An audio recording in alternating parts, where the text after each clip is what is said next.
바이블 1311 X1. 오늘은 사도행전 1장을 함께 묵상해 보도록 하겠습니다.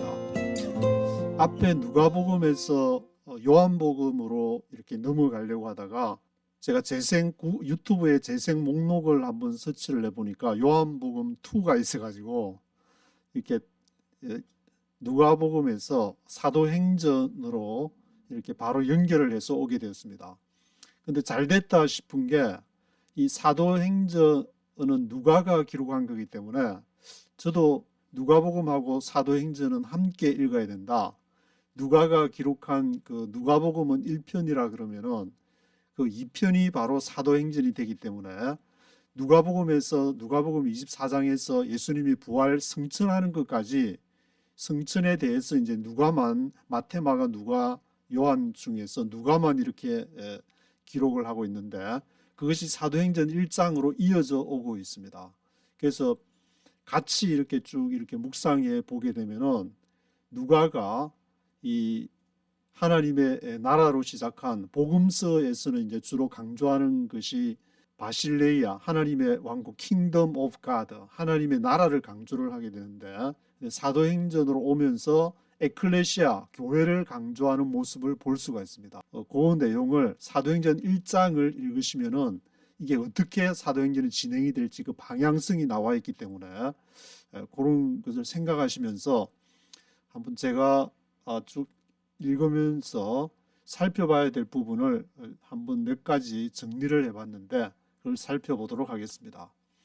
오늘은 한반도 프로젝트 1260 301일째를 지나고 있습니다. 사도행전 1장 1절부터 5절까지는 사도행전이 시작하는 그러한 내용, 그리고 예수님의 이제 승천하는 내용이 6절부터 11절까지 제자들이 이제 보는 데서 승천을 하고 보고 있으니까 두 사람이 이제 뭘 보냐, 올라간 그대로 다시 올 거다, 그런 얘기가 있고, 그리고 그 사람들이 120명이 마가 다락방에 이제 모여서 기도하는 내용. 그리고 15절부터 26절까지는 요셉과 마띠아 이제 두 명이 아마 새로 사도를 뽑으려고 했는데 12사도, 12사도를 뽑으려고, 그래서 마띠아가 제비 뽑기에 선택되었다는 그러한 내용이 기록이 되어 있습니다. 그런데 사도행전을 기록하는 데에는 두 연대설이 있다고 하는데 제가 구글 제미나이한테 물어보니까 초기 연대가 AD 60년에서 63년경에 기록됐다는 설과 또 후기 AD 80년에서 90년경에 기록됐다. 이거를 쉽게 이제 예루살렘 멸망이 복음서와 바울서 신의 기록에서 중요한 역할을 하고 있으니까 예루살렘 멸망 이전에 기록이 됐느냐, 예루살렘 멸망 이후에 기록이 됐냐, 그렇게 생각하시면 되실 것 같은데, 예루살렘 멸망 이전에 기록이 됐다는 것은 여기 이제 사도행전이나 사도행전의 내용을 보면은 바울의 순교라든지 또는 예루살렘 멸망에 관한 기록이 없기 때문에 이 사건들 이전에 기록되었지 않았냐. 그래서 AD 70년 예루살렘 멸망 이전에 이 사도행전이 기록이 되었다, 그런 주장이고, 그리고 예루살렘 멸망 이후 AD 80년에서 90년경에 기록이 됐다는 것은 누가복음에 보면은 예루살렘 멸망에 대한 예언이 누가복음 19장하고 그리고 누가복음 21장에 아주 세부적으로 이렇게 묘사를 하고 있기 때문에 이것은 예루살렘 멸망을 보고 기록한 것일 수 있다. 그래서 예루살렘 멸망 이후에 기록이 됐다, 이렇게 주장한다고 합니다. 이 주장에서 어떤 것을 얘기를 하든 본인이 이제 이렇게 근거를 제시를 할 수 있겠지만 일반적으로 이제 그 복음서 마태, 마가, 누가, 요한 공간 복음서를 비롯해서 요한복음과 바울서 신으로 나눈다면은 바울서 신의 전체적으로 보면은 이제 예루살렘 멸망이 기록이 되지 않았기 때문에 대부분의 학자들은 바울서 신이 먼저 예루살렘 멸망 이전에 기록이 되었다, 그렇게 주장하는 것을 조금 이렇게 참조하시면 좋지 않을까, 참조한다고 해서 이것이 맞다, 이것이 틀리다 그런 것보다 뭐 하여튼 그 정도의 어떤 그 내용이 있다는 것을 좀 기억을 하시면은 좋겠다. 예루살렘 그 멸망을 누가복음에서도 상세하게 이렇게 묘사를 하고 있으니까 그거를 또 한번 읽어보시면서 기도하시면서 이렇게 묵상하면 좋지 않을까 그런 생각이 들고 있습니다. 그리고 사도행전 1장 3절에서는 부활 후에 예수님의 사역을 40일 기간이라고 처음으로 언급을 하고 있는 것을 볼 수가 있습니다.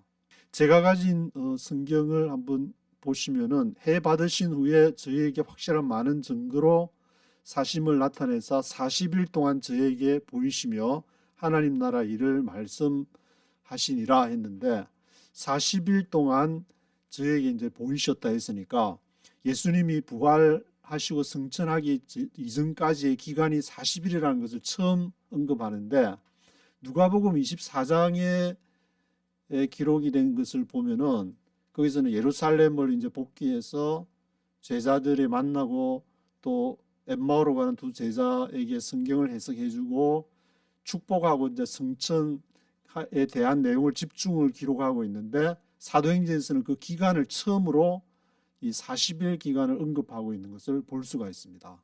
그래서 이것이 이 기간이 40일이었구나. 누가에서 이렇게 예수님의 부활하신 이후에 승천하시기까지의 기간이 그것을 사도행전을 근거로 사도행전 1장 3절을 근거로 알 수가 있는 것 같습니다.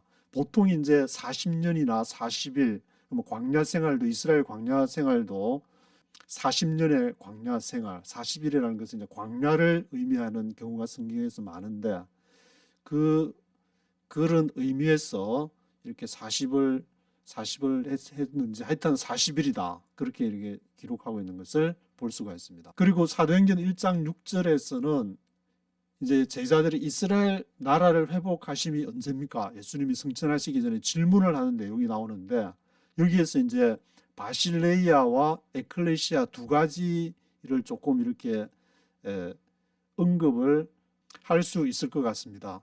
이 바실레이아라는 것은 이제 하나님의 나라 할 때 이렇게 바실레이아라는 말을 쓰고 에클레시아는 주로 이제 교회라는 말을 쓰는데 그것을 이 복음서와 사도 바울의 서신 가운데에서 어느 것을 강조했느냐에 따라 가지고 확실히 표가 나기 때문에 그걸 이제 복음서나 바울 서신을 읽을 때 한번 묵상하시면서 읽으면 좋지 않을까. 그래서 도표를 하나 제가 구글 제미나이에서 가져왔는데 여기 보시면 이제 복음서와 바실레이아에 있어서 복음서와 바울 서신에 있어서 바실레이아라는 것은 이게 하나님의 나라 그것을 할 때에 120회를 사용하는 것을 볼 수가 있습니다. 근데 바울 서신에서는 이제 한 15회 정도 되니까 아주 적게 사용을 했다. 그 말은 강조점이 굉장히 약하다는 것을 알 수 있고 또 복음서와 바울 서신에서 에클레시아를 비교해 보니까 이 에클레시아 교회라는 것은 바울 서신에 한 60회 정도 사용이 됐는데 복음서에서는 에클레시아가 두 번 사용. 마태복음 16장 16절에 베드로가 예수님에게 주는 그리스도시요 살아계신 하나님의 아들이시니다.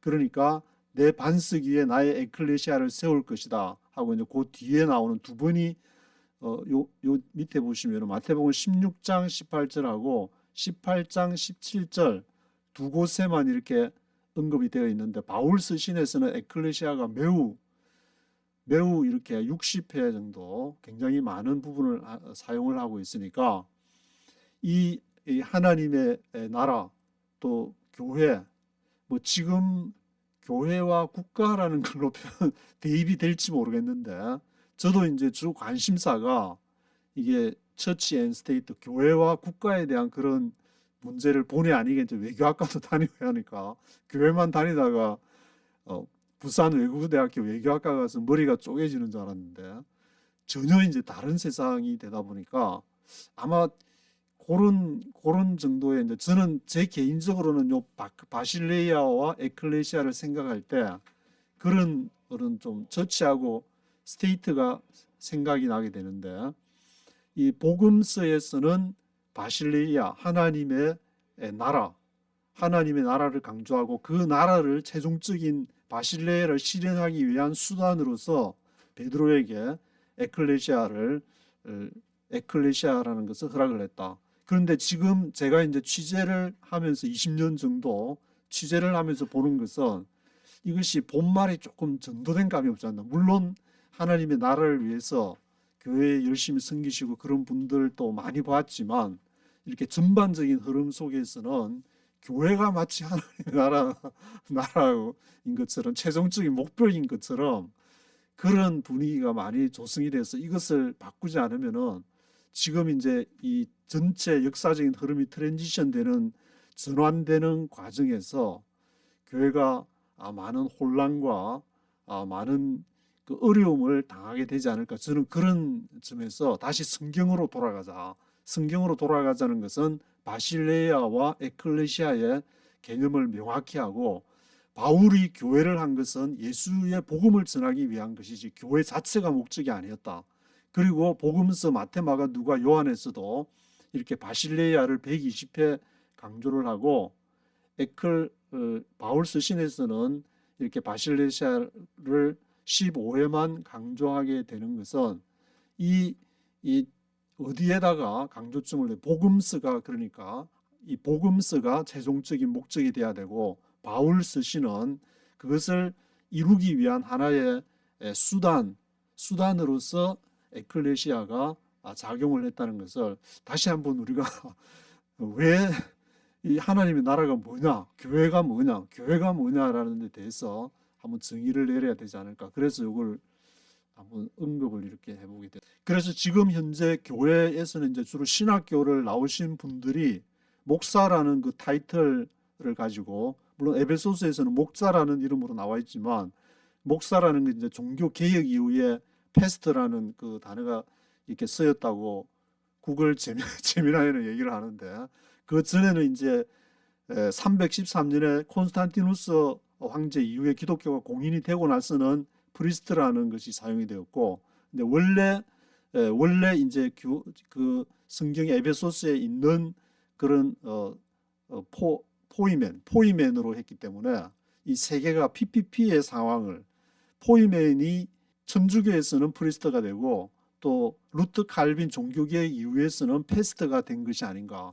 그래서 그런 문제도 지금 이게 전반적인 기독교의 전체 역사와 함께 바실레이아, 에클레시아 이런 것도 한번 지금 생각해야 될 때가 아닌가, 그런 좀 생각이 들었습니다. 그리고 사도행전 1장 7절을 보시면은 때와 기한은 너희의 알 바 아니다 라는 것이 나와 있는데, 이 때와 기한이라는 것에도 이것도 중요한 개념인 것 같은데, 크로노스와 그리고 카이로스 두 개가 다 쓰이고 있습니다. 앞에서 이제 말씀을 드릴 때 크로노스를 생각할 때 이제 크라니컬, 역대상하 할 때 이제 퍼스트 크라니컬, 세컨 크라니컬을 쓰는데, 역사적인 어떤 쭉 연대로 단어가 크라니컬이라는 영어 단어가 있기 때문에 그거하고 연결해서 하면은 그 역사적인 시간을 크로노스라 하면은 하나님이 역사하시는 그 때가 어떤 때, 하나님이 역사하시는 때 카이로스의 때라고 할 수 있는데, 사도행전 1장 7절에서 보시면은 이스라엘 나라를 회복하심이 언제입니까? 이렇게 질문을 하니까, 그때 예수님께서 때와 기한은 아버지께서 자기의 권한에 두셨다. 때와 기한이 크로노스와 카이로스는 아버지 권한이고 너희의 알 바 아니다. 그런 거 상관하지 마라. 그럼 뭘 상관한다? 오직 1장 사도행전 1장 8절이 워낙 교회 다니신 분들에게 유명한 구절이니까, 오직 성령이 너희에게 임하시면은 너희가 권능을 받고 그 증인이 되라, 그런 말씀이 있기 때문에 우리가 이제 흔히 크로노스, 지금 예수님도 물론 이제 너희 바리새인들 종교 지도자들에게 너희가 날씨는 청기는 분별하면서 때는 구분을 하지 못한다고 했는데, 크로노스와 카이로스를 너희가 그것을 이렇게 관여할 것이 아니고 너희가 생각할 것은 뭐냐, 오직 성령이 임한다고 사도행전은 얘기했는데, 그 복음서에서 예수님이 때와 그 기한, 때를 말할 때에 너희가 청기는 분별하면서 이 시대는 분별을 할 수 없다. 이 시대를 알아라 그 말은 하나님이 정말 원하는 것이 무엇인지, 그것이 표현이 이제 사도행전에서는 성령을 받아야만이 그 시대를 나갈 수 있다. 자기의 어떤 생각이나 자기의 어떤 어, 인간에게서 나온 그런 이념이라든지, 쉽게 얘기하시면 이제 좌파나 우파 뭐 그런 쪽 얘기도 될 수 있는데, 이것을 성령에 의하지 않고 그렇게 얘기하는 것은 너희 잘못하는 것이다라고 요 본문을 통해서 묵상하시면 알 수가 있습니다. 그래서 하나님께서 성령을 통해서 뭐 좌파를 수단으로 사용할 수도 있고 우파를 수단으로 사용할 수 있지만, 그것이 아니라 자신의 이념을 실현하기 위해서, 인간의 어떤 목적을 실현하기 위해서 나온 것은 하나님이 관여하는 것이 아니다. 그래서 요 아래쪽에 보시면은 너희는 때를 계산하는 자가 아니라 때 속에서 행동하는 증인이다. 성령이 임하시면은 증인이 되라는 것을 말하고 있는 것을 알 수가 있습니다. 그렇다면 이제 증인이 무엇인가 이렇게 질문을 하니까 목격자라고 얘기하기도 하고 선포자라고 얘기도 하고 순교자라는 의미도 있다고 그렇게 얘기를 했는데, 증인이 되라. 너희가 본 것, 성령이 임하는 것은 어떤 것을 하나님이 보여줬는데 그 사람에게 저도 뭐 이렇게 중학교 때 보고 내가 뭘 봤지 그렇게 하다가 뭐 조금 지나면 없어지겠지 했는데, 그것이 이제 대학 졸업할 때까지 없어지질 않아 가지고 여기 이 뉴욕까지 와가지고 여기 앉아가지고 이거 하고 있는데, 사람마다 물론 다르겠지만 이렇게 하나님이 그러니까 결국에 성경이 말하고자 하는 것은, 하나님이 하고자 하시는 것은 어떤 수단과 인간이 보기에 어리석은 방법을 통해서 십자가를 이제 그렇게 얘기를 하고 있는데, 바울 선생님께서는 십자가의 어리석은 것을 통해서 복음이 전해진다. 어리석은 것. 그 증인, 하나님의 성령을 통해서 하나님이 하시고자 하시는 일이 목격자가 되기도 하고, 그리고 그것을 선포하는 선포자가 되기도 하는 것이고, 그리고 그것을 위해서 자신이 증언하는 진리를 위해 생명까지 바치는, 그 생명을 바치는 순교자에 이르기까지. 그래서 사도들 대부분도 그 진리를 위해서 순교의 자리에까지 가게 되는. 그래서 이것은 모든 사람이 그렇게 되는 것이 아니라 성령이 임한 사람을 통해서 역사한다는 것을, 여기서 이제 성령이 임하면은 그것을 통해서 하나님의 나라 바실레이아가 선포되고, 그것은 에클레시아라는 그 수단을 통해서 이렇게 그것이 성취되게 된다. 하나님 나라로 가게 된다는 것을 볼 수가 있는 것 같습니다. 그리고 1장 12절에 보면은 예수님 이제 승천하고 나서 감람원에서 예루살렘까지의 그 안식일에 허용된 거리라는 그 내용이 나와 있는데, 이 거리가 한 1km, 지금 한 1km 정도 되는, 예수님이 이제 감남산 감난원이라는 곳에서 승천을 했다. 그렇게 하면서 그것이 예루살렘에서는 한 1km 정도 가까운 거리라는 것을 알 수 있는 그 구절이 나와 있습니다.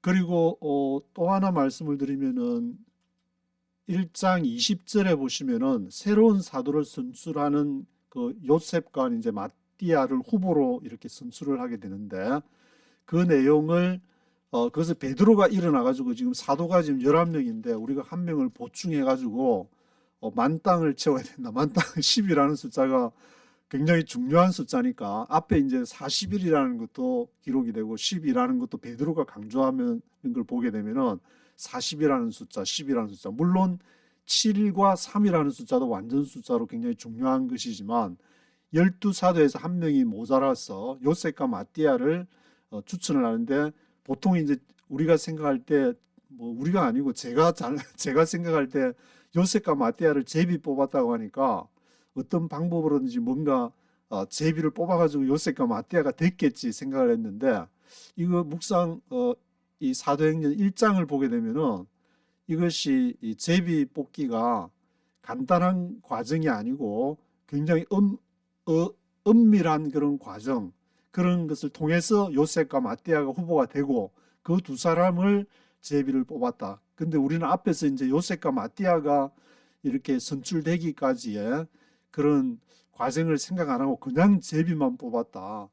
이렇게 좀 가볍게 생각하지 않나는 그런 경향이 있어서, 그래서 베드로가 새 사도를 선출하는 근거로 시편의 두 구절을 이렇게 언급을 하고 있습니다. 시편 69편 25절 그리고 시편 109편 8절. 그게 보면 이제 그들의 거처가 황폐하게 하시며 그들의 장막에 사는 자가 없게 하소서. 이것은 다윗이 이 두 구절에서 다 얘기를 하는 건데, 그의 연수를 짧게 하고 직분을 타인이 빼앗게 하시며, 그래서 사도라는 이 직분이 있는데 이것을 직분을 타인이 빼앗게 해야 된다. 그러니까 우리가 사도를 세워야 된다. 그 세 사도 요셉과 마띠아 중에 마띠아가 되지만 그 마띠아를 선출하게 되는 그 근거 구절로서 시편을 얘기하고 있습니다.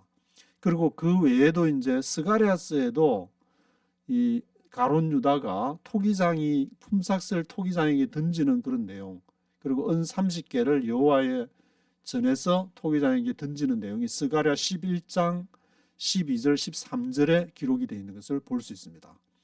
그리고 이제 발꿈치에 대한 내용도 시편 41편 9절에 발꿈치를 들었다. 그런데 배신 때렸다. 이제 뭐 그런 내용인데.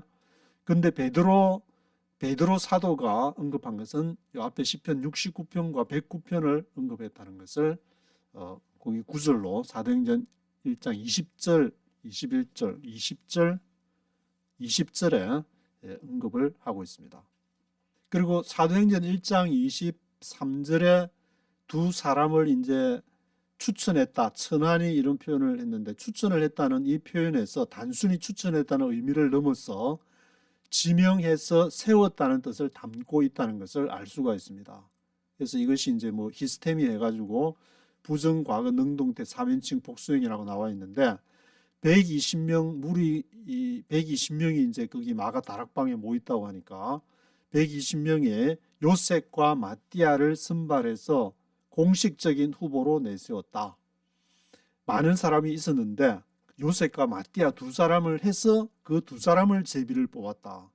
이게 많은 사람이 있는 중에서 그냥 제비를 요셉과 마띠아 한 것이 아니라 요셉과 마띠아를 뽑기까지 이렇게 과정이 있었다는 것을 알 수가 있는 것 같습니다. 그래서 여기 이제 최종 후보로 선별 이렇게 해서 공식화하는 행위를 사도행전 1장 23절에 기록하고 있다는 것을 알 수가 있는 것 같습니다. 그러면 제비 뽑다는 것이 무엇인가? 이렇게 헬라어로 뭐 클레로이라고 하는데, 클레로이 복수형, 그리고 그 행위를 뜻하는 동사가 결합된 그러한 내용이 1장 26절에 제비 뽑았다. 그것은 이제 뭐 여기 이제 뭐 제비 1차적 의미, 2차적 의미 이렇게 있는데, 나무 조각, 돌, 주사위 이런 도구를 말하기도 하고, 또는 제비를 뽑아서 결정된 몫이나 할당, 분깃, 유산, 직분 이런 것을 의미를 한다고 나와 있는데, 이것은 참조로 보시고, 여기서 중요한 것은 이렇게 저도 좀 헷갈렸던 문제인데, 여기서 보시면은 신약 성경에 제비 뽑기를 사용한 마지막 기록이다. 이것이 중요한 것이 아닌가. 왜냐하면은 저도 어릴 때 교회 다니고 보면은 성경에 그 사도행전에 제비 뽑기 하지 않았냐. 그래서 지금도 뭐 그런 교회가 있는지 모르겠는데, 그래서 제비 뽑아가지고 막 회장하고 그렇게 하는데, 이것은 신약 성경에서 제비 뽑기를 사용한 마지막 기록이고, 그리고 성령이 강림하신 후에는 성령의 직접적인 인도와 계시를 통해서 교회의 지도자 선택이나 중요한 결정이 이루어졌다. 이게 이제 굉장히 여기서 이제 생각해 봐야 될 그런 부분인데, 지금은 그러니까 제비 뽑기를 하는 것이 아니고 성령의 인도를 따라서 지도자 선택이나 중요한 결정이 이루어져야 되는데, 주로 이제 장로교회에서는 그 종교 개혁의 전통을 따라서 민주적인 제도로 거기다 이제 투표로 뭐 장로님을 뽑을 때도 투표로 하게 되고, 뭐 안수 집사라든지 그런 주요 이제 직분자들, 권사라든지 그런 민주적인 어떤 방식에서 하는데, 이 성경의 오순절 성령 강림하신 이후에는 성령의 직접적인 인도와 계시를 통해서 그 에클레시아가 이렇게 유지되었다는 것을 볼 수가 있습니다. 그러면은 지금 이것을 어떻게 해야 되냐? 그걸 가지고 여기 있으니까 또 민주적인 제도를 제하고 성령의 인도를 따라서 해야 된다. 그러면 어떤 사람은 이런 성령의 인도를 받았다 그러고 이분은 또 저런 성령의 인도를 받았다 하기 때문에 이것은 복합적인 그 과정이 이렇게 과정이 믹스가 돼 가지고 지나가고 있는 그런 과정이 아닌가. 근데 그 민주적인 절차 또는 여러 그 상황 속에서 성령의 인도가 쭉 그동안에 이제 과정이 있었기 때문에 지금의 이러한 과정에 이르렀고 지금은 또 이제 역사가 트랜지션 되어가는 과정 속에서 앞으로 이러한 성령의 인도하심이 또 교회의 어떤 방식이나 그런 제도가 어떻게 변할지는 좀 더 지켜봐야 될 지금부터 지켜봐야 될 그런 상황이 아닌가 저는 좀 그런 생각이 들고 있습니다. 왜냐하면은 미국이 하나의 어떤 단일 체제를 유지하고 있을 때는 교회 그 제도가 튼튼하게 유지가 되었지만 지금은 다극화 또는 무극화라고 얘기하시는 분도 있는데 그런 과정이 지나가면서 교회 제도나 국가 제도의 변형도 불가피하다.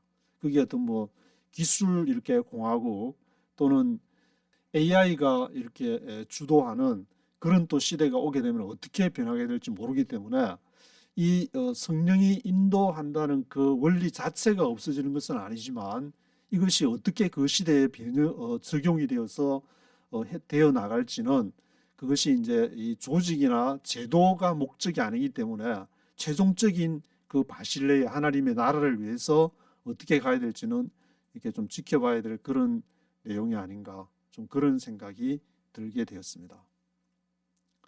그래서 이 내용을 쭉 생각하시면서 주요한 이제 요 사도행전 1장에서 제가 보기에 바실레이하고 에클레시아라는 개념 그리고 크로노스와 카이로스라는 그 개념 아주 중요한 개념이 1장부터 등장하면서 이것이 이 사도행전 전체 끝까지 이렇게 쭉 그것을 보여주는 지표가 아닌가 방향성을 제시를 하고 있는데 그런 생각으로 사도행전을 읽으실 때 누가복음을 항상 이렇게 염두에 두고 누가복음과 같이 사도행전을 비교하시면서 왔다 갔다 하면서 그렇게 묵상하면 더 은혜가 되지 않을까 그런 생각이 들고 있습니다.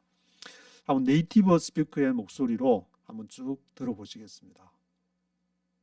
The Acts of the Apostles, Chapter 1. In my former book, Theophilus, I wrote about all that Jesus began to do and to teach until the day he was taken up to heaven, after giving instructions through the Holy Spirit to the apostles he had chosen. After his suffering, he showed himself to these men and gave many convincing proofs that he was alive.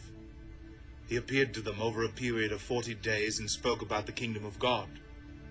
On one occasion, while he was eating with them, he gave them this command: "Do not leave Jerusalem, but wait for the gift my Father promised, which you have heard me speak about.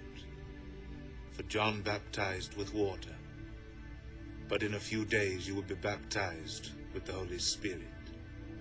So when they met together, they asked him, "Lord, are you at this time going to restore the kingdom to Israel?" He said to them, "It is not for you to know the times or dates the Father has set by his own authority.